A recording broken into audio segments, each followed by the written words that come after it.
today's lesson, we're going to see how we can create these really fast and easy transitions. I have 3 videos right here, and we're going to begin by making a sequence. The first transition is a speed blur transition. You're going to zoom in onto your timeline, have your playhead right in between the two, and count 5 frames from each side.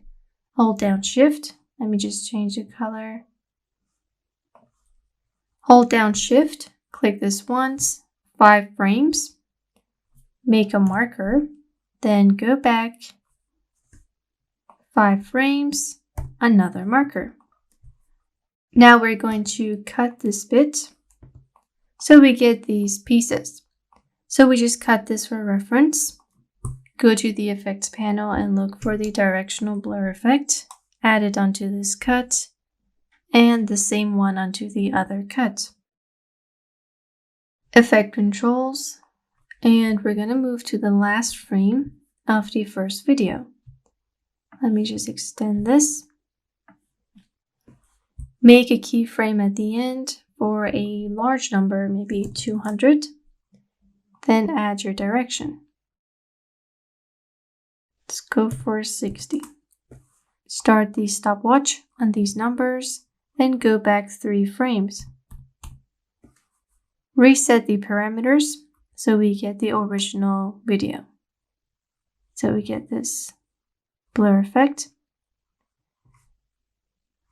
If you're seeing these black edges, we can simply zoom in onto our video by going in here. So maybe 110.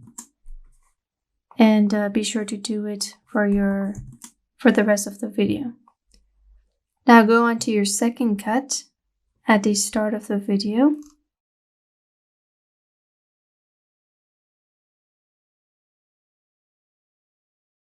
And repeat the same numbers. So 110 for scale, 60 direction, 200 blur length. Enable the stopwatch for these two, move in 3 frames, and reset the parameters. Be sure to scale the other video, and now we have a really simple speed blur effect that you can use in any video. And now we have this really simple speed blur effect that you can use in any video. Now the direction that you choose determines the direction of your speed blur. So this was 60, but if I change this into maybe 180, I will get a different result. Let's try 180 degrees. And now we're going to get a different direction for the speed blur. So this was our first transition. Let's delete these 2 middle sections and bring the video back. The second transition is going to be a flash transition. We're going to begin with a simple adjustment layer. Add it right in between and cut it based on the markers that we made. So now we should have this adjustment layer right in between the 2 videos and get the brightness and contrast effect. Add this right on, and we're going to bring the playhead in between the 2 videos. Increase the brightness and contrast so we get this really bright look. Make a keyframe. Go back 3 frames, 1, 2, 3. Reset the parameters. Repeat that on the other side. You can make this even longer, but this is how it's going to look. This was our second transition. Let's move on to the third one. The third transition involves some position keyframes. We're going to have our 2 videos again. So have your playhead in the middle, hold down Shift, move back 5 frames by clicking on this button. Now we're going to make a keyframe for position. Go to the end of this video and just pull the clip entirely out of frame. So I'm not sure if we have it right. Let's zoom in. So choose a direction and you just need to make this simple motion. Once you have this, we're going to right click, Bezier, to make the movement better. Right on this keyframe, move one frame back, make a cut, and we're just going to pull these guys one level up, putting the second video underneath. So when the first clip moves to the side, we get the second one underneath. Now I'm going to add a simple directional blur effect right on this guy. And I will just increase the amount. So go to the first keyframe of the position value and turn on the stopwatch. Before that, reset the parameters. So now you're going to get this speed blur movement, and that is our third transition.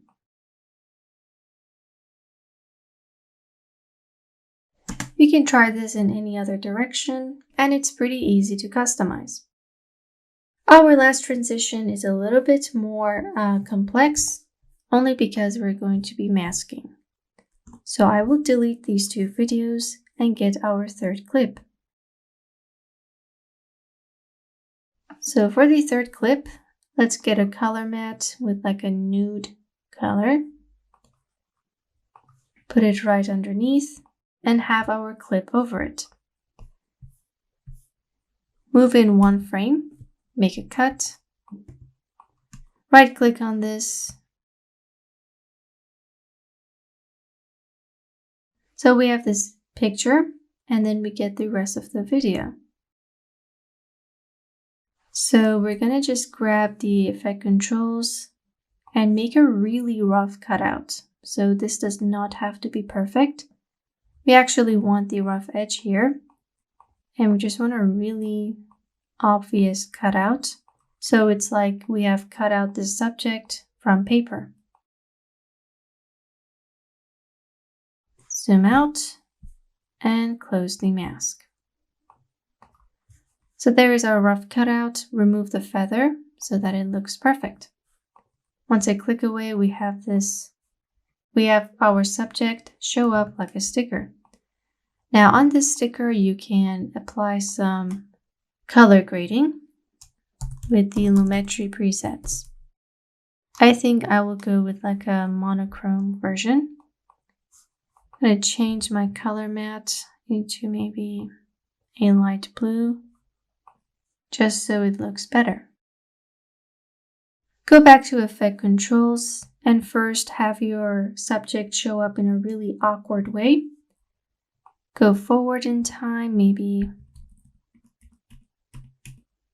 5 frames forward.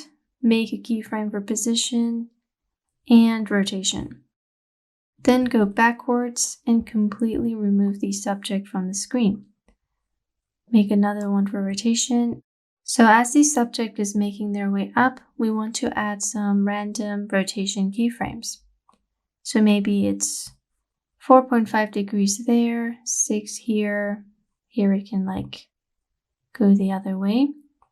And we're making it look like the subject is just flipping around to get on screen.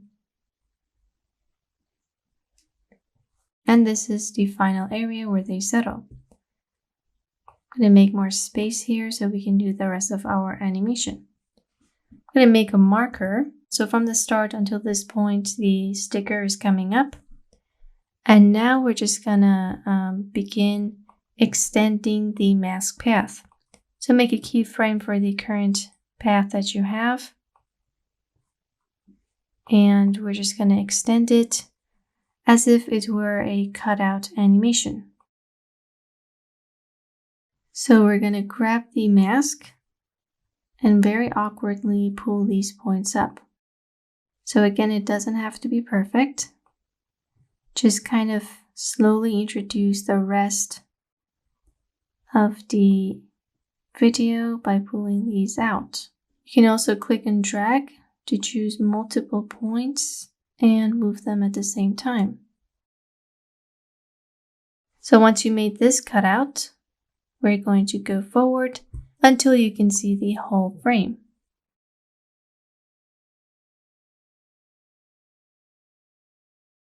So once you have this, you want to just create some space between each keyframe. So now we have an effect like this. And that is pretty good. Let's just move the video back so it reveals on the blue mat, and then it just plays like normal. So you can do this with other clips. If you want to make it a transition, you just have to replace color matte with another video. Let's delete that and put in our first clip so that this becomes a transition from video A into video B. You can add some paper textures and make this the way you want it. And that is our final transition. So I hope you guys enjoyed these really fast and easy transitions. And now let's move on to our next lesson.